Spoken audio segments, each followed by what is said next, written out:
I've always been drawn to the forgotten corners of the city, the places where the past lingers like a ghost, waiting to be rediscovered. So, when I heard about the abandoned hospital on the outskirts of town, I couldn't resist. Urban exploration had become my passion, my way of connecting with the stories that were left behind. This place was rumored to be haunted, but I didn't believe in ghosts, at least not yet. I made my way to the hospital on a cloudy afternoon, the sky a dull gray blanket overhead. The buildings loomed, its windows shattered and its walls covered in graffiti. The fence was easy to climb, and soon I was standing in the overgrown courtyard, the air thick with the scent of decay and neglect. As I stepped inside, a shiver ran down my spine. The interior was even more dilapidated than I'd imagined. Peeling paint, crumbling plaster, and rusted medical equipment littered the hallways. But there was something else. Something I couldn't quite place right away. It was a strange oppressive aura that hung in the air, making the hairs on the back of my neck stand on end. I pushed forward, my flashlight cutting through the darkness. The first few rooms were empty, just dusty remnants of a forgotten era. But then I found the tools. Odd, twisted implements that looked like they belonged in a medieval torture chamber, rather than a hospital. They were scattered across a table, and what must have been an operating room. I took a few pictures, my curiosity piqued, and my unease steadily growing. That's when I noticed the red paint, fresh, bright, and unsettlingly vibrant against the dingy walls. Symbols and shapes that I didn't recognize, arranged in intricate patterns. My heart began to race as I followed the trail of paint down the hall. Each step felt heavier, the air growing colder with every passing moment. I turned a corner and froze. In the center of a large, empty room was a ritual site. The symbols, more elaborate and sinister than before. Candles, some still flickering with life, were arranged in a circle around a dark stain on the floor. The aura here was palpable, a suffocating blanket of dread that made it hard to breathe. Fear gnawed at me, urging me to leave. But a part of me wanted to know more. Who had done this, and why? As I stepped closer, I heard it. A whisper. Barely audible. But it was enough to send a jolt of terror through me. I wasn't alone. Someone, or something, was in here with me. I turned and ran, my flashlight bobbing wildly as I sprinted down the hall. The oppressive feeling intensified, as if unseen eyes were watching my every move. My mind raced with possibilities, each more horrifying than the last. What if they were still here? And what if they had seen me? Bursting through the doors, I stumbled into the courtyard, gasping for air. I didn't stop until I reached the fence, clambering over it in a frantic scramble. As I landed on the other side, I looked up and froze. Police cars lined the streets, their lights flashing in the dim light. Officers were waiting, their faces a mix of stern and relieved. "Stop right there," one of them called out. I raised my hands, my heart pounding. "You're under arrest for trespassing," another said, stepping forward with handcuffs. My mind raced, fear and confusion battling for dominance. But then the officer lowered the cuffs, his expression softening. Wait, you're alone? I nodded, too breathless to speak. Did did you see anyone else in there? He asked, his tone serious. I shook my head, still trying to process what was happening. He let out a long sigh. We've had reports of people going in there and not coming back out. We were worried you'd be another one. I swallowed hard. The reality of what he was saying was sinking in. I saw some fresh paint. Symbols. It felt wrong. The officer nodded. We know. We've been investigating strange activities there for months. You're lucky you got out.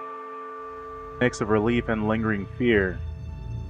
What had I stumbled into? And how close had I come to becoming another one of those who never made it out? Later that night, safe in my apartment, I reflected on the experience. Urban exploration had always been about the thrill of discovery, the allure of the unknown. But this time, I had been reminded of a harsh reality. Some places are forgotten for a reason. The past can hold dark secrets, and curiosity can sometimes lead us into dangerous territory. The moral of my story? Always trust your instincts. And when something feels wrong, it probably is. And sometimes the best adventure is knowing when to walk away.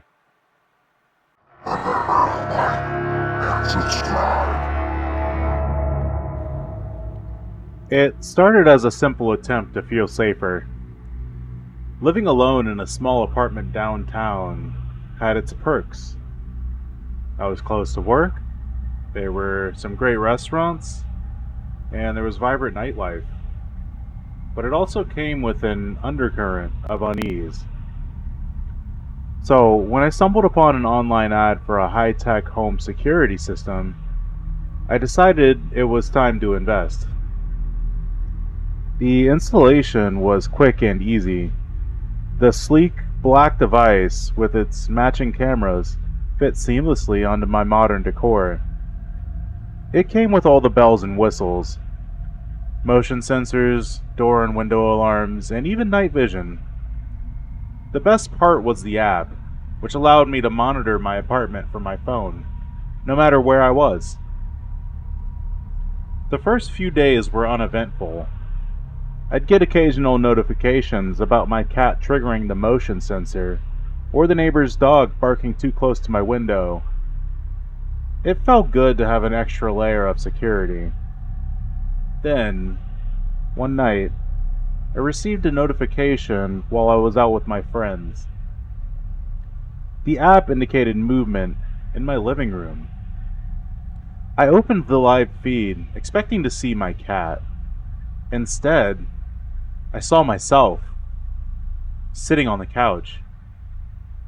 My heart skipped a beat. I was miles away, sipping on a cocktail. So how could I be in two places at once? The figure on the screen was undeniably me, wearing the same clothes I had on earlier.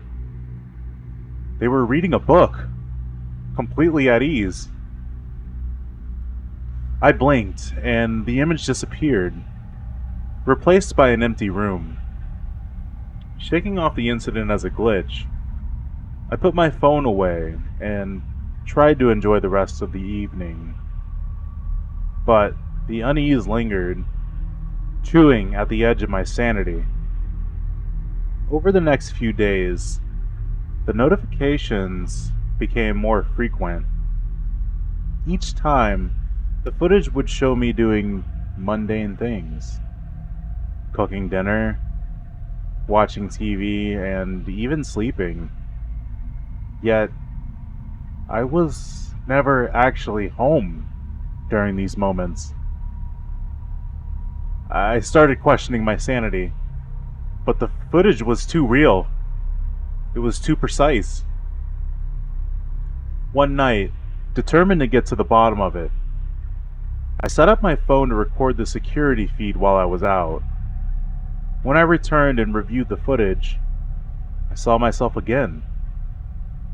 This time, I was pacing the living room, talking on the phone.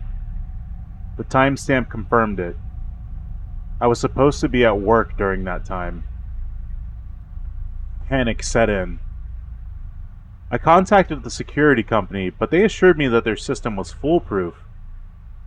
No one else could access it, and glitches of this nature were unheard of. Their reassurances only heightened my fear. If it wasn't a technical issue, then what was it? Fear and curiosity drove me to stay home one evening, determined to catch this doppelganger in the act. I set up the cameras and waited, sitting on my couch, phone in hand. Hours passed with nothing unusual happening. Exhausted, I eventually dozed off.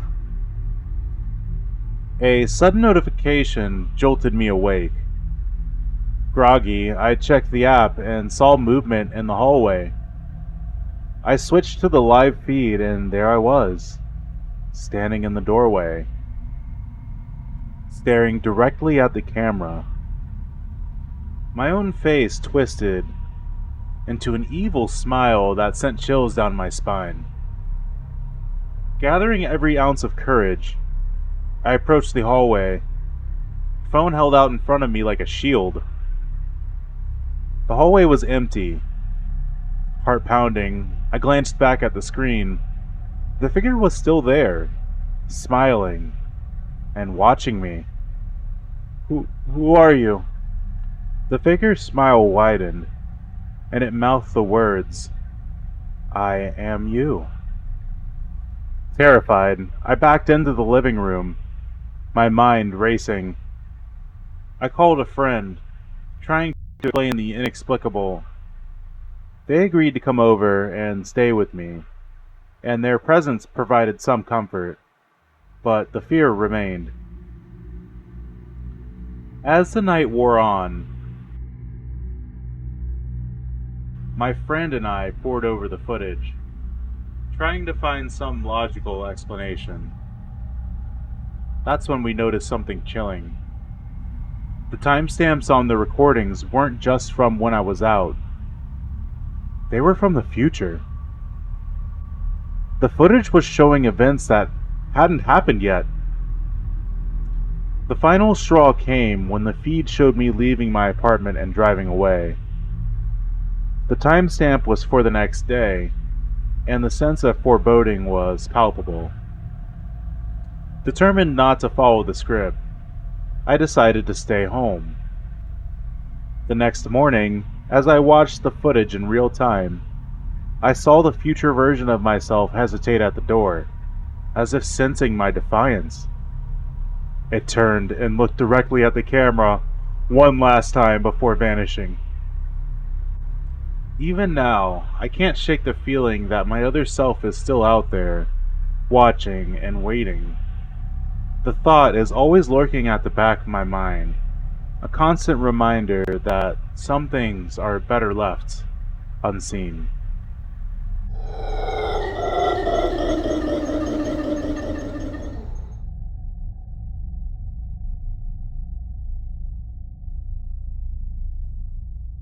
Every morning, the routine was the same. I'd wake up at 6:30, shower, dress, and grab a quick breakfast before heading out the door. The 7:15 train was always on time, and my ride to the city was usually uneventful. I'd sit in my favorite seat by the window, pop in my earbuds, and let the familiar sights of the city waking up drift by. It was a Monday when I first noticed him. A stranger, standing on the platform, staring at me with an unsettling intensity. He was tall, with a neatly trimmed beard, and piercing blue eyes. At first, I shrugged it off, as if nothing more than just a curious glance. But the next day, he was there again. Same place. Same piercing stare.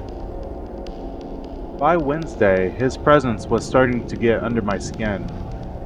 I tried to ignore him, burying myself in my phone, but I could feel his eyes on me. The train ride to work, once a time for me to relax and prepare for the day, became a source of anxiety. Each morning, as the train pulled into the station, my heart would race, dreading the moment I'd see him standing there, watching. On Thursday, he sat next to me. My stomach tightened as he settled into the seat, too close for comfort. I could feel the heat of his gaze, but I kept my eyes firmly fixed on my phone, pretending to scroll through emails. "Good morning, Sarah." It was a surprisingly smooth and friendly voice. So, I looked up, startled. "How do you know my name?" I was trying to keep my voice steady. He smiled, a calm and unsettling expression. "I know a lot about you," he replied. "You take this train every day, always at the same time, always in the same seat. Are you following me?" "Not exactly. I'm just observing." "What do you want?" I demanded. "Nothing really. I just find you interesting," he said as his eyes locked into mine. The rest of the ride passed in tense silence. As soon as the train arrived at my stop, I bolted, rushing through the station and out into the busy streets. I glanced over my shoulder, half expecting to see him following, but he was nowhere in sight. That night, I couldn't sleep. Every noise outside my window, every creak of the floorboards seemed amplified. I double-checked the locks on my door and windows, reassuring myself that I was safe. But his words echoed in my mind. "I know a lot about you." Friday morning, I considered taking a different train, but the thought of altering my routine felt like admitting defeat. I convinced myself that I was overreacting, that he was just some harmless weirdo. But as the train pulled into my station, my heart sank. There he was, waiting, his eyes scanning the platform until they found me. Summoning every ounce of courage, I stepped onto the train. This time, he didn't sit next to me. Instead, he stood in the aisle, watching me with that same unnerving smile. I tried to focus on my phone, but the tension was unbearable. As we neared my stop, he moved closer. "Sarah," he said softly, "I need to talk to you." I stood up, ready to bolt as soon as the doors opened. "Leave me alone," I snapped. His expression darkened, and for a moment, I saw something cold and menacing in his eyes. But then the train stopped, and I pushed past him, practically running out of the station. All day at work, I couldn't concentrate. My thoughts were consumed by the stranger and his cryptic words. By the time I left the office, it was dark, and I felt a growing sense of dread about the ride home. The platform was crowded, but I felt alone. The train arrived, and I stepped on, scanning the car for any sign of him. To my relief, he wasn't there, so I found an empty seat and let out a shaky breath. As the train sped through the darkened city, I tried to relax. But then, at the next station, he boarded. My heart pounded as he walked into the aisle, his eyes locking onto mine. He sat across from me, leaning forward. "Sarah," he said, his voice barely above a whisper. "I need you to listen to me." "Why?" I asked, fear and anger mingling in my voice. "Why are you doing this?" "Because you're in danger," he said, his tone urgent. "There's something else watching you. Something worse than me. I've been trying to protect you." I stared at him, my mind catapulting. "What are you talking about?" "There's no time to explain," he said, glancing nervously around the car. "But you need to trust me. Don't go home tonight. Stay with a friend. Keep your doors locked. And don't let anyone in." Before I could respond, the train pulled into my stop. He stood up, looking at me with a mix of desperation and fear. "Please, Sarah," he said. "Promise me you'll be careful." I hesitated, then nodded. He stayed on the train as I stepped off, his eyes following me until the doors closed. I watched the train disappear into the night, my mind a whirl of confusion and fear. I indeed did spend the night at a friend's house, too afraid to go home. The next morning, I checked the news and found a report about a break-in in my neighborhood. A woman had been attacked in her apartment, just a few doors down from mine. Chills ran down my spine as I realized the stranger's warning had been real. He had somehow known about the danger, and despite his unsettling behavior, he had saved me. The next week, I took a different train, altering my routine. I never saw the stranger again, but his warning stayed with me. My commute was no longer just a mundane part of my day. It was a reminder that sometimes the things we fear the most might be the very things that save us. Every morning as I step onto the train, I can't help but glance around, half expecting to see those piercing blue eyes watching me. And every night, as I lock my doors, I remember his final words.